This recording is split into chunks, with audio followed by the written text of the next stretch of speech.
لیے حضرت لقمان علیہ السلام نے اپنے بیٹے کو نصیحت فرمائی، اللہ کی طرف انہیں متوجہ کیا۔ اللہ پاک ان کی نصیحت اتنی پسند آئی، قرآن میں ان کی نصیحت کا ذکر کیا، آخری پیغمبر پر آیات کو نازل کیا۔ ان کی نصیحتوں میں ایک نصیحت یہ ہے، یا بنیا انہا ان تک مثقال حبۃ من خردل فتکن فی صخرۃ او فی السماوات او فی الارض یأتی بها اللہ۔ فرمایا او بیٹے، اللہ تیرے ہر عمل کو لانے پر قادر ہے۔ یہ حضرت لقمان علیہ السلام خود اپنے بیٹے کو نصیحت کر رہے ہیں، اور اللہ پاک کو ان کی نصیحت اتنی اچھی لگی، اتنی پسند آئی کہ اللہ پاک نے قرآن میں ذکر کی ہے۔ انہوں نے اپنے بیٹے کو اعمال پر کیسے ابھارا، دیکھیے کیا فرمایا، اللہ کرے میں سمجھ آ جائے۔ فرمایا یا بنیا، اے میرے بیٹے۔ اس سے ایک بات یہ کہ بچوں کو نصیحت کرنا اسلاف اور انبیاء کا طریقہ ہے۔ اپنے بیٹوں کو بیٹیوں کو بلا کر سمجھانا چاہیے، نصیحت کرنی چاہیے، قرآن کا طریقہ ہے۔ اور اللہ پاک نے یہ سمجھانے کے لیے حضرت لقمان علیہ السلام کا واقعہ بطور مثال کے ذکر کر دیا، اور قرآن میں بھی کہا وَأَمُرْ أَهْلَكَ بِالصَّلَاةِ وَاسْتَبِرْ عَلَيْهَا، کہ میرے پیغمبر خود بھی نماز پر پابند رہیے، گھر والوں کو بھی کہتے رہیے۔ یہ قرآن کا طریقہ ہے۔ تو بچوں کو نصیحت کرنا ہر ماں باپ کی ذمہ داری ہے، ان کو سمجھانا، ان کو نیکی کی طرف لانا کہ بیٹا نماز فرض ہے، نماز پڑھنی ہے، جھوٹ بولنا گناہ ہے، حرام کھانا گناہ ہے۔ یہ ہر ماں اور باپ کی زندگی کا حصہ ہے۔ لیکن آج کتنے لوگ ہیں کہ جو اپنے بچوں کو بٹھا کر یہ نصیحتیں کرتے ہو؟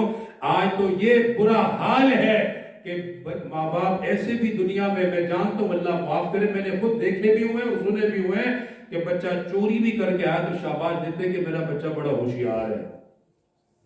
کسی کو دھوکہ دے کر 2-4 پیسے بچا کر لے آئے تو اس کی پیٹھ تھپ تھپاتے کہ بڑا تیز ہے، یہ تو بڑی ترقی کرے گا۔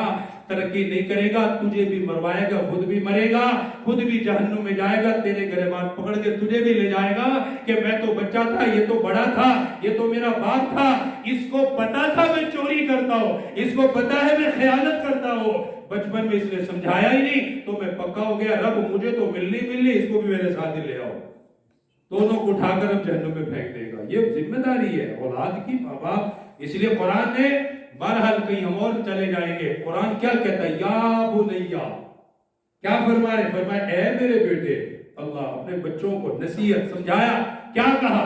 فرمانے لگے یا بنیا انہا ان تک مثقال حبۃ من خردل فتکن فی صخرۃ او فی السماوات او فی الارض یأتی بها اللہ۔ فرمایا او میرے بیٹے، اگر تیرا کوئی عمل ایک رائی کے دانے کے برابر ہو، چاہے وہ تیرا کوئی اچھا عمل ہو یا وہ تیرا نافرمانی والا عمل ہو، یا وہ نیکی ہو یا برائی ہو، فرمایا اللہ پاک اسے لے کر آ جائے گا، اللہ پاک اسے ظاہر کر دے گا۔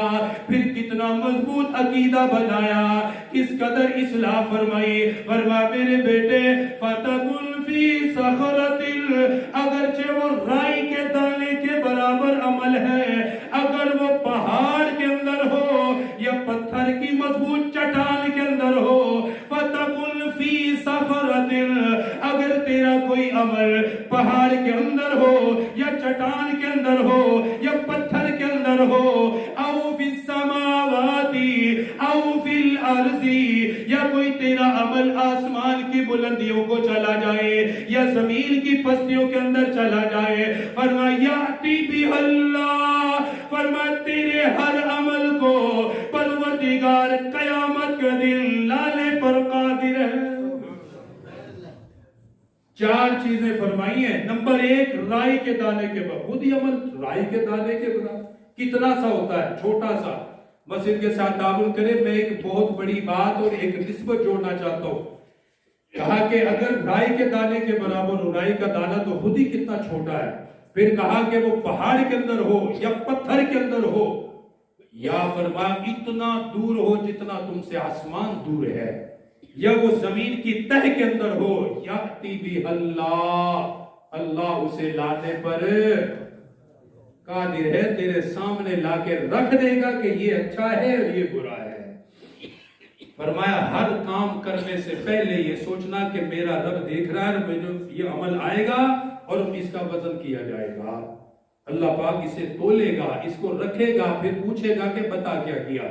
اور اگر آپ نے ابھی تک ہمارا چینل سبسکرائب نہیں کیا تو فوراً سبسکرائب کیجئے، ساتھ ہی بیل آئیکن پر کلک کریں تاکہ مزید آنے والی ویڈیو ہیں وہ آپ کو وقت پر ملتی رہیں۔ اللہ حافظ۔